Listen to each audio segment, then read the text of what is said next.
So much like my last serious video, the one on sports philosophy and rationality rules, I was heavily inspired to make it due to my strong feelings for sports. The same is true here. I love movies. There is something truly special to me about being lost within the world that a movie is trying to pull you into. Honestly, Marvel superhero movies have done this at a level I never thought was possible. The emotions that these movies inspire within me just aren't found in any other entertainment medium. This is why I get invested in the topic. I love it for everyone to experience the joy and excitement I feel when I go to the movies, but for some, that's just not possible. When you see a seemingly hateful, and it looks really boring because Brie Larson sucks, or poorly thought out, it's like, for instance, like a really basic take might be, oh, well, Daenerys struggled a lot because she got raped. Movie or entertainment opinion, how does that make you feel? For me, it depends largely on my mood before seeing it. If my day is going great and I feel happy, then I'm going to be laughing pretty hard at these clips. I mean, I'm incredulous at the possibility you could have such a position given the context of the situation, or even finding humor in the spastic nature of the delivery of said opinion. However, if my day is going poorly and I feel,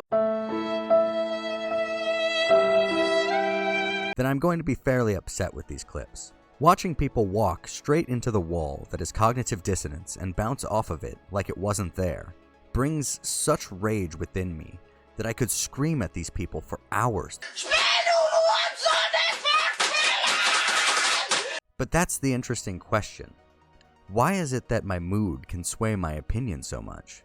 Is mood the right word for this?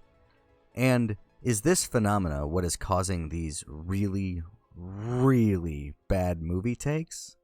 This video will talk about 4 different YouTube channels and how anti-SJW movie opinions form and how they're displayed outwardly. And, hopefully, I can help provide a remedy. With that in mind, please note that there are heavy spoilers for the Captain Marvel movie here. Let's begin. To begin with, we'll need to discuss how these opinions form. In Emotion and Decision Making, a study by Jennifer S. Lerner, Yi Li, Percarlo Valdesolo, and Karim S. Kassim, we find that emotion plays a pivotal role in determining how you can come to a decision. Not necessarily that the emotion determines your decision, but rather that your emotional state determines what thought process you will use to arrive at a decision. Something interesting showed up while I was reviewing this material. The decision trees that angry and disgust emotions drew from seemed very familiar in relation to this anti-SJW movie opinion topic. Anger can cause people to view negative events as predictably caused by and under the control of other individuals. Anger will also cause people to show a greater reliance on stereotypic judgments and on heuristic cues. And disgust can work in conjunction with this to evoke an implicit goal to expel and avoid taking in anything new. If you are angered and disgusted when you are exposed to something, you will judge its negative aspects as planned, you will knee-jerk judge it and make conclusion jumps easily to do so, and because it's new, you'll avoid wanting to even consume it. Essentially, you'll hate it. You've been predetermined to do so because of the emotional state you had when you started. I also have to admit that I really dislike Brie Larson. I think she has a habit of having the same bored, like middle-aged mom at the grocery store look on her face. I don't suspect she'll be super exciting in the role of Captain Marvel. Doesn't look like a great start, right? Within the first minute of this video, TheQuartering has given me everything I need to know about the remainder of this video. His emotional state has determined his decision tree, and the rest of the video is completely colored by this. But he tries to seem impartial too. But I don't know. I'm willing to give the film a shot. I'm willing to separate the art from the artist from the most parts. This isn't for the audience. It's for himself. He needs to feel like he's impartial. This helps maintain the anger and disgust emotions that continue the same thought process. It's about maintaining your illusion so that you feel you are still consistent, but we know this is a lie. How? Going back to what he said about Bree's face, it's a central part of his review. There's that look. There's that. I thought Top Ramen was on sale. There it is again, the exact same look. The many face of Brie Larson. It's hard a to smile. explain. A half smile. I keep having. There's a look. There's the are these cantaloupes in season? There's that same look. A life here. There it is again. It's the same look every single time. 6 times in a little over 3 minutes of review. That's how much he was focused on this aspect that he tried to tell you he'd ignore for the sake of giving it a shot. The interesting part is near the end of the video. He almost actually understands how screwed he is when it comes to liking this movie. Now, if you've never noticed that like annoyed mom at the grocery store expression that Brie Larson has in real life all the time, and apparently throughout this entire film, you're not going to be able to unsee that. It's going to be in your mind every time you see her on camera. She's going to have that same mildly annoyed, mildly elitist look. TheQuartering came into this trailer reaction with a bias against Brie Larson specifically. This is the second video that features Brie Larson on his channel. The first doesn't go over the same reasons for disgust as the second video we reviewed, so I can't be certain of where the bias against her started, but it seems to be directly related to Brie's feminist statements online, even though TheQuartering will try to state otherwise. And Brie Larson is going to hold it back. It probably won't be the story. I don't know who I would have cast instead of her, but she sucks. I mean, she has, just based on her history in acting and what she does in real life. There is no evidence to suggest that TheQuartering was aware of Brie Larson before she was cast for Captain Marvel. I do think it's clear that the opinions he has of not only Brie Larson, but the Captain Marvel movie are based solely on the decision tree that arose from anger and disgust with feminism. It doesn't seem plausible, given the emotional information researched, that TheQuartering could actually like this film, or the trailer. His anger dictate he believed there is a conspiracy at play that led to this movie's creation. There will be a conspiracy to make it popular, and the people who like it are normies. His disgust dictates that he not even accept new CGI. He is unable to accept anything in relation to the movie itself, as it's with the disgusting thing in his mind. Even his like for Nick Fury, and the potential there, is squandered by this disgust. He is only able to find something to like once he's fully separated it within his own mind from Brie Larson and the entire movie. And even so, he's actually still not able to separate the movie from Brie Larson. Why else would you have this opinion? You know, this is the same actress, by the way, who publicly shamed a TSA agent and said, I merely smiled at a TSA agent and he asked me for my phone number. To live life as a woman is to live life on the defense. That's not the type of thing that I would expect a superhero character to say. With anger and disgust at play, is it even possible to have liked the trailer? If it is, it's certainly not practical to expect someone to. If you do go see a movie, though, with these emotional starting points, how does that impact your opinion on the movie? Even if your anger and disgust levels are much lower than that of TheQuartering's. Yeah, maybe actually. I kind of wonder if people are scared to write women that have to struggle like as superheroes. I kind of wonder if that's like a concern. Like they don't want to show like a woman struggling because they're worried that it would like, I'm not sure if that's like a thing that's going on in the back of their head. I don't really know. As shown here, Destiny is too hung up in an anger-based decision tree. He can't help but see that what he perceives as a negative is emblematic of a broader conspiracy here. The filmmakers are incapable of writing a good character for a woman lead because of fear. he already has decided that there is a system that causes movies with women superheroes to be written without struggle. So it's only natural that this is his opinion of Captain Marvel. What did you say your opinion on Captain Marvel was? I didn't like Captain Marvel because I didn't feel like she struggled at all during the entire movie, and it just makes everything feel really cheap to me. I don't feel like there's any payoff at the end when the main character beats the main villain. When it doesn't feel like they ever struggle at any point. Like Captain Marvel is literally invincible throughout the entire movie. Now, I'm not going to claim that my opinion of Captain Marvel being a good movie is objective by any means. But I can say that Destiny's reasons for his dislike of Captain Marvel are objectively false. His emotional decision tree simply doesn't allow him to see this. He ignores that Captain Marvel is inferior to Jan Rog in a contest of combat. He ignores that Captain Marvel struggles with her emotions impacting her control. Captain Marvel's emotional control is so bad she laughs at her own teammates' horrible experience of having to kill what looked like himself. Has a Skrull ever simmed you? Once. It was deeply disturbing. Why? Because I stared into the face of my mortal enemy, and the face staring back was my own. Maybe if you were more attractive, then it would be less disturbing. You think you're funny, but I'm not laughing. Destiny is incapable of recalling the full details of the movie and only recalls the details that make his position valid. Okay, here's a question. In the Captain Marvel movie, when did you ever think that Captain Marvel was in danger or trouble? Was there any point in that movie, at any point in time, where you're like, oh shit, she might actually be fucked here? Did this ever happen with her? Ever? There's not a single moment in that entire movie, if you're being honest with yourself, where you ever feel like she's in danger. It never happens.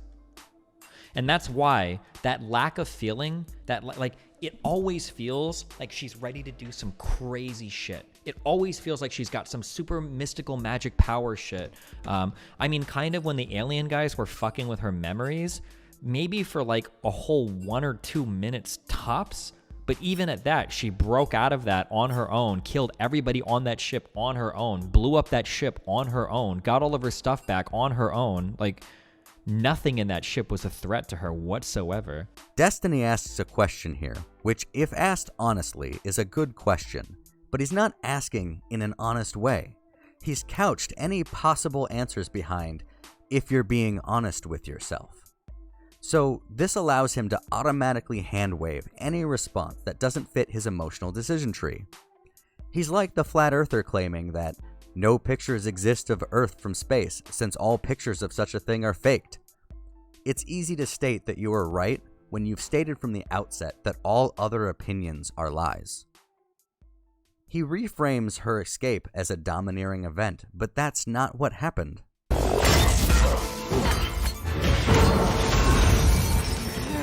Not yet! Why was this relevant? Well, the Skrulls aren't the bad guys in the movie. They aren't trying to kill Captain Marvel. They never were. The entire fight in the ship is them trying to incapacitate her. What did you do to me?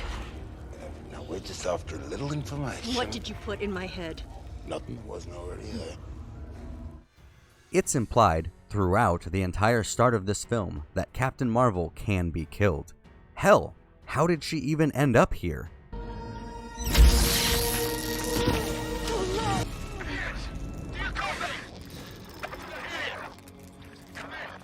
How did you know the code? How about I tell you my secret when you've told me yours? Oh, that's right. She's taken out.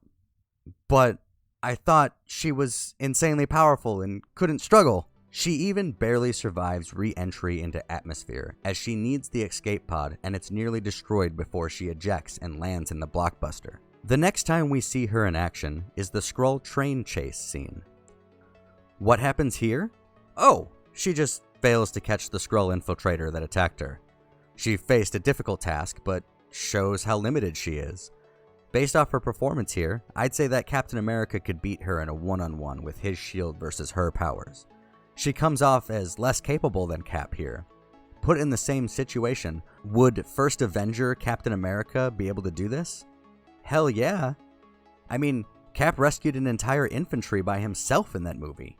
As stated before, Destiny is simply unable to engage with anything other than his emotional decision tree. This is literally the only part of the movie Destiny can recall. Doesn't Captain Marvel struggle trying to puppy out her past? Also, Mm. she spends the whole movie thinking that the Supreme Intelligence could take her powers always at any time. She had to overcome these doubts about herself to understand her full power.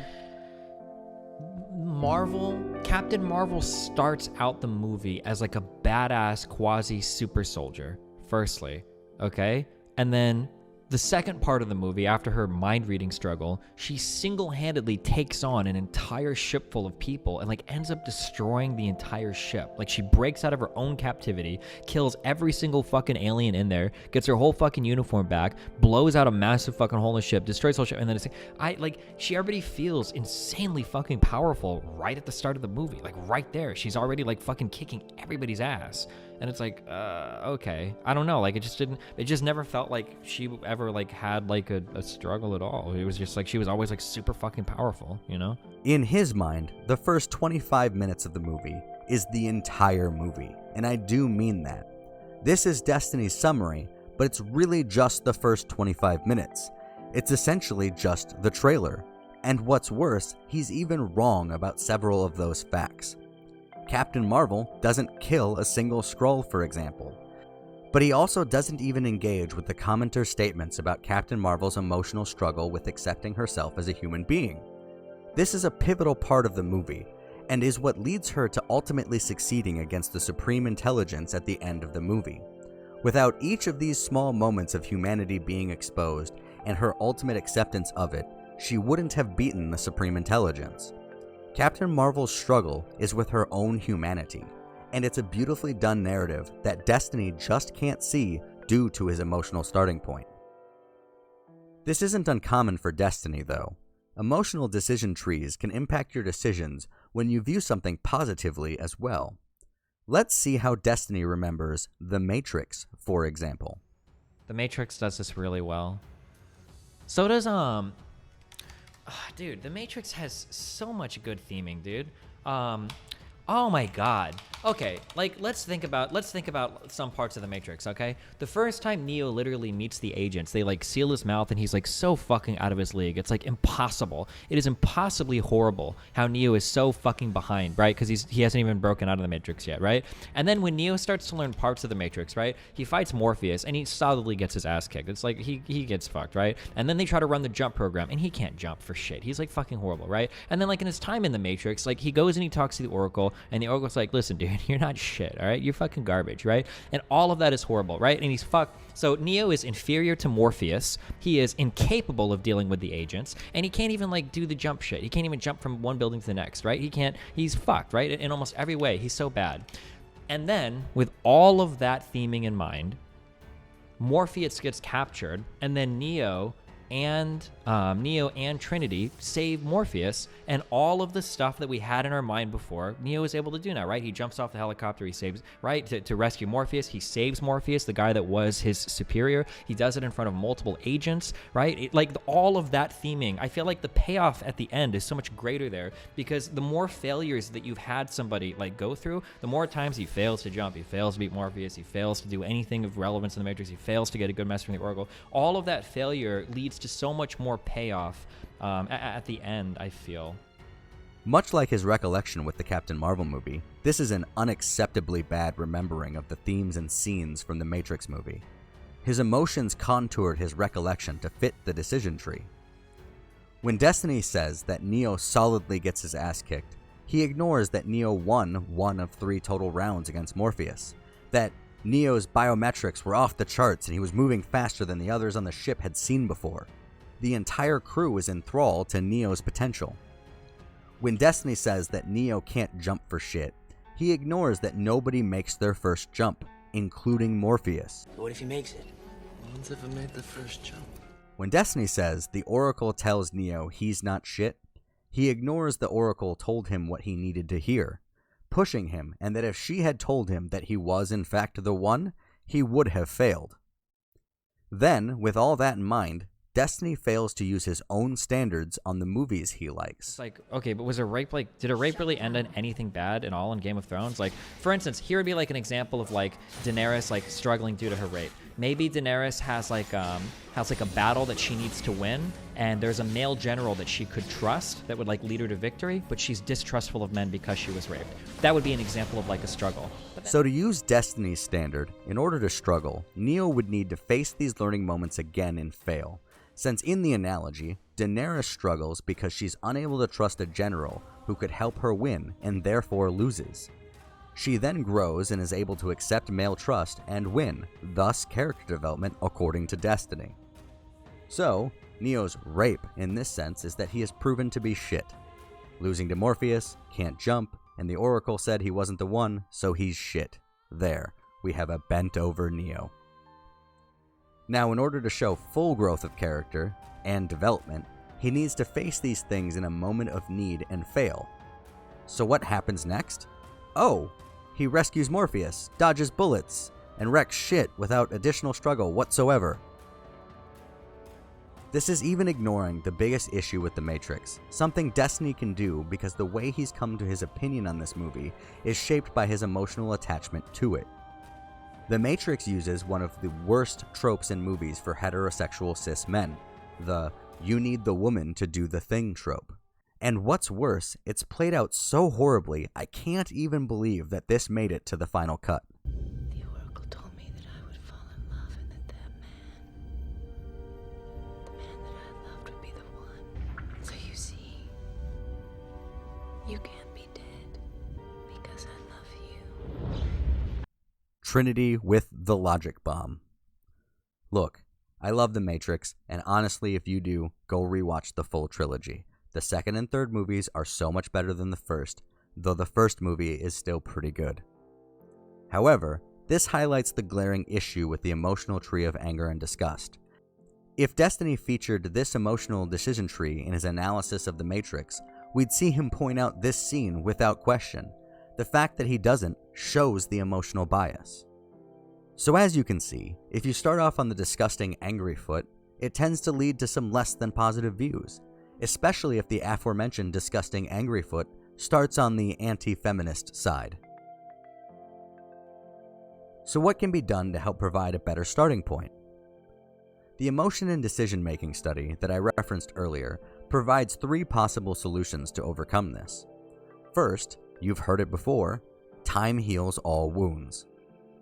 You know, you stubbed your toe, so you take a 5-minute breather before talking to anyone so you don't rip their head off. But this isn't an acceptable solution if you have deeper anger. You know, the kind where your family is never quite right anymore because Grandpa James cut Uncle Joe out of the will. Time doesn't really help you here. Same with the anti-SJW movie opinions. These are deeper than induced anger, so time won't help. The next option? Suppression, not repression. It's the concept of controlling your anger. Typically thought of as an appropriate solution, research shows that this is counterproductive as it makes your emotional state stronger. Attempting to avoid emotion only reduces your expressive behavior, but doesn't help you in actually reducing your emotions. So the idea that you can give it a shot despite the issues you have is just fundamentally false. Lastly, the actual solution. Cognitive awareness hypothesis. This is an idea that says that you can deactivate decision trees that come from your emotional starting point. You do this by becoming cognitively aware of the reasons why your decision was made. The reason it has to be that you are more cognitively aware of your decision process is because you can't talk about the facts that occur afterwards till you've acknowledged the starting point. This is borne out in the research too. It's one of the big reasons that flat earthers exist, for example. No amount of fact will bring them to the appropriate conclusions that the Earth is a globe. They first have to remedy the emotional starting point for the decision they made about the Earth's shape. At the start, I said we'd be reviewing 4 YouTube channels. The final 2 come in tandem. I'm talking about Cinema Sins and Cinema Wins.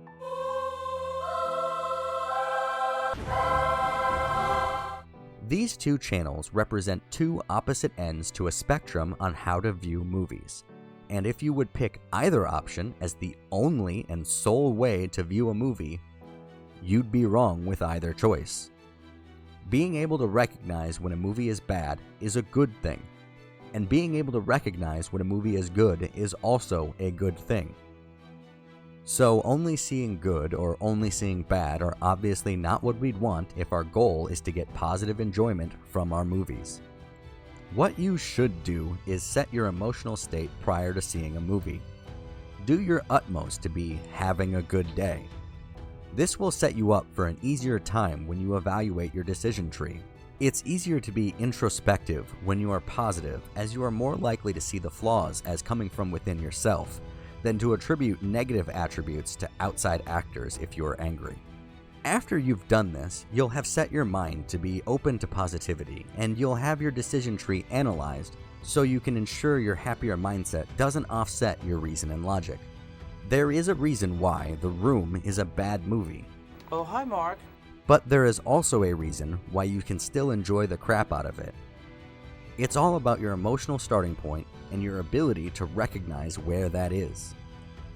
With that in mind, is it likely for people like TheQuartering or Destiny to come around on these positions? No, not really. Unfortunately, unless you are willing to engage with your own thoughts and let go of attacking other positions first, you can't overcome this, I'm afraid. Unfortunately, we'll need to wait for that first option, time, to help loosen them up before they can analyze their own starting points.